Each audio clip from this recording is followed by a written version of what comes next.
Hi, I'm Karyn Dickerson, an instructional coach at Chapel Hill High School. Did you know that research shows that 40 to 50% of teachers will leave the profession within the first 5 years? When you couple this commonly cited statistic with the barrage of pressures that have intensified over the past few years, such as student learning loss, increased instances of mental health struggles, increased student and teacher absenteeism, and an overall decrease in positive school cultures, then you start to see more and more teachers questioning if they want to continue in the teaching profession. These pressures and cultural shifts, coupled with lingering practices of working in isolation from the pandemic, can lead to teachers feeling overwhelmed and disconnected. When teachers feel disconnected, then this directly impacts students as well. One important research-supported way that we can help move the needle of student learning and help our teachers feel more connected and supported is by building an intentional culture of professional learning communities, or PLCs, in our buildings. In the classic definition of PLCs from DeFore's Professional Learning Communities That Work, a PLC is defined as an ongoing process in which educators work collaboratively in recurring cycles of collective inquiry and action research to achieve better results for the students they serve. Professional learning communities operate under the assumption that the key to improved learning for students is continuous, job-embedded learning for educators. Now, that's a lot to unpack. In short, PLCs are ongoing as part of school culture, are collaborative with all team members contributing equally, cyclical with intentional review of assessment and instructional cycles, and centered on inquiry, where teachers ask questions about student learning and seek to find answers based on research, with the ultimate goal centered on student learning. Since you know we love our acronyms in education, let's unpack what a PLC is a little bit more. Technically, a PLC, or Professional Learning Community, is a school-wide commitment with the PLC, or learning community, serving as the entire school, working together towards a common goal or set of goals. These goals can be driven by the school improvement plan, by observations made during instructional walkthroughs, through problems of practice generated by teachers in instructional rounds, or through other SMART goals.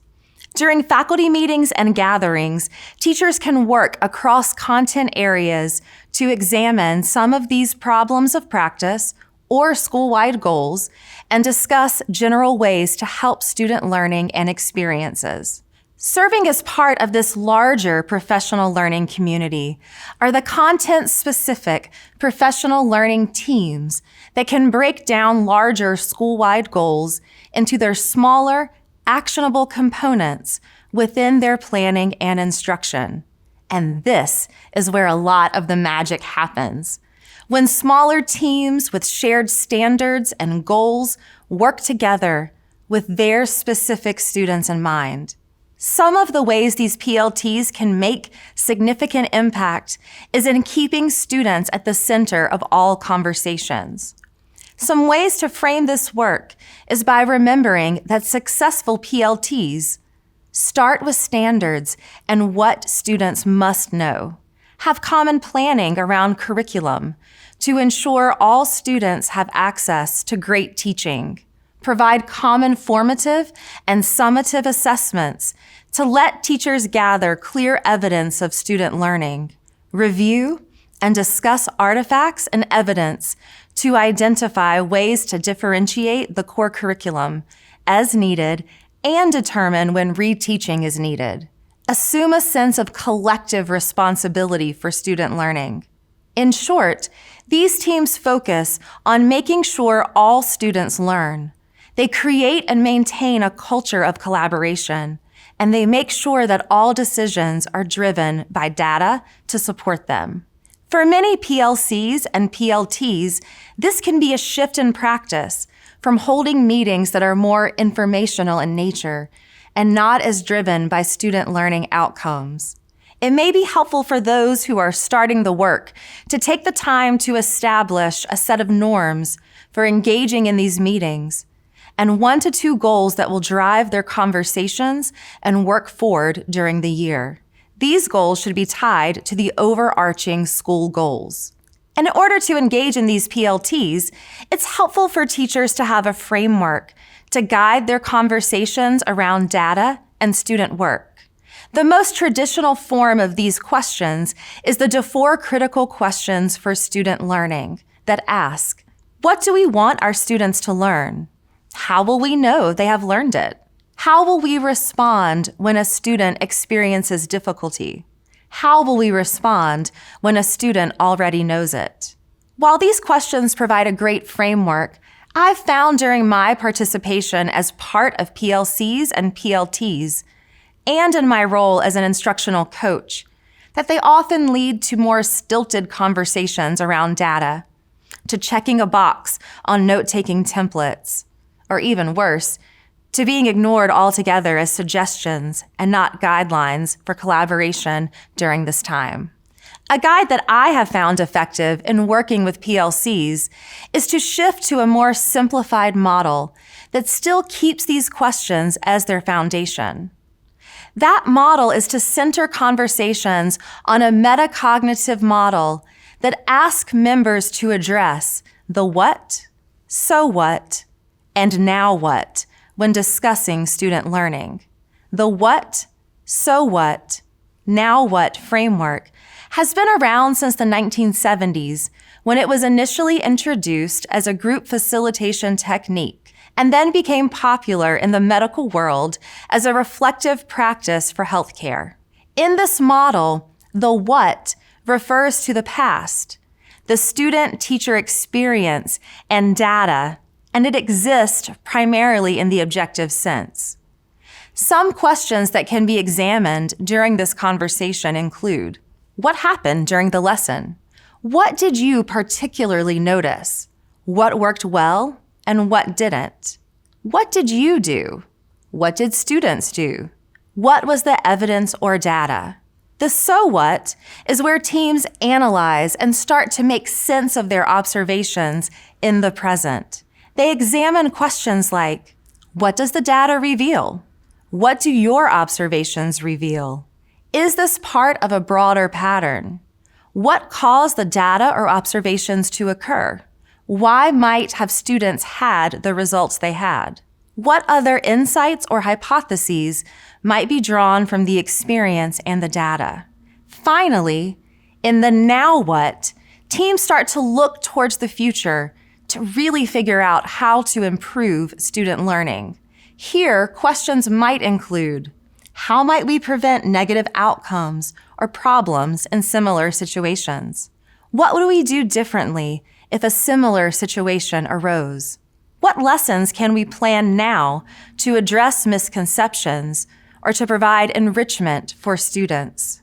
How can we divvy up the planning as a team?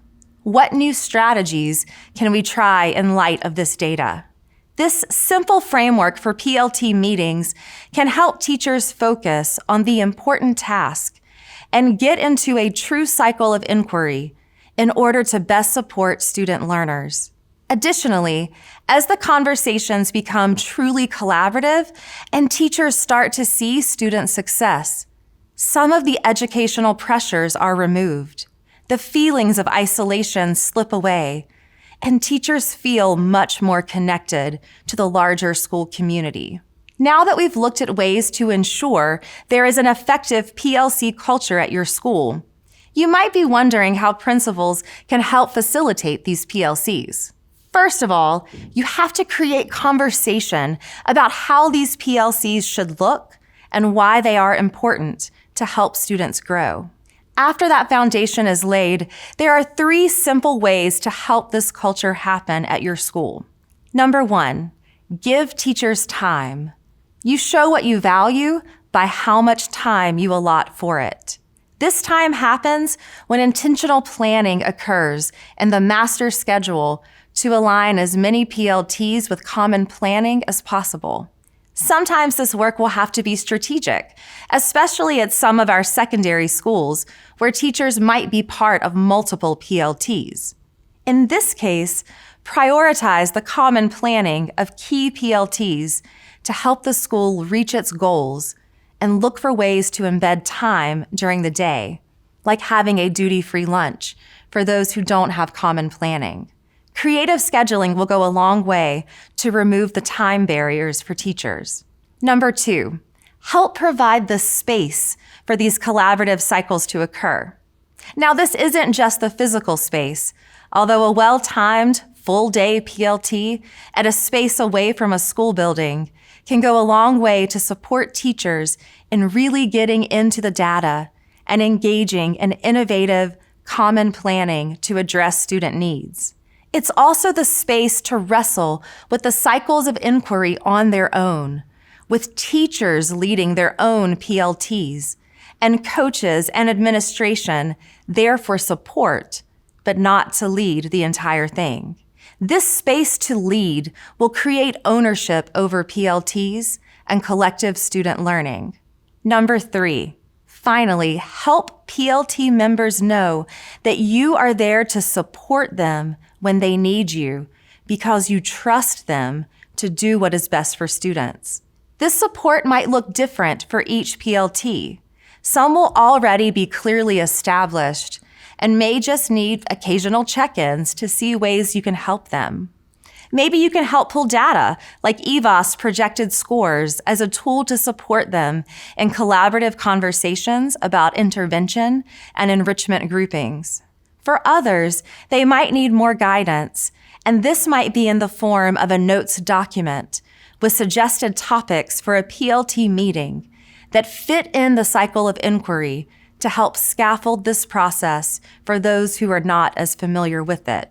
PLTs will need the same differentiation from the principal that they are trying to create for their students. And part of this differentiation lies in the trust the principal has in the process to improve the school-wide professional learning community and to move the needle on student growth.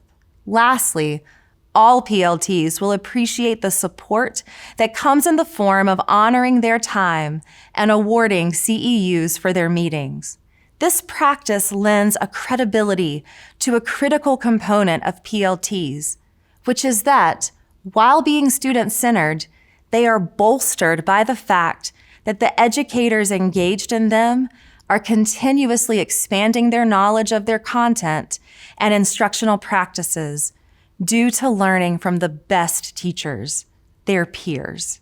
When we think back to the statistic from the beginning around the percentage of teachers who leave within the first 5 years and the pressures that our educators still face, one of the best ways we can help support our teachers is to help them feel connected, supported, and valued as experts in their own field. And fostering a strong professional learning community within our schools can help that happen.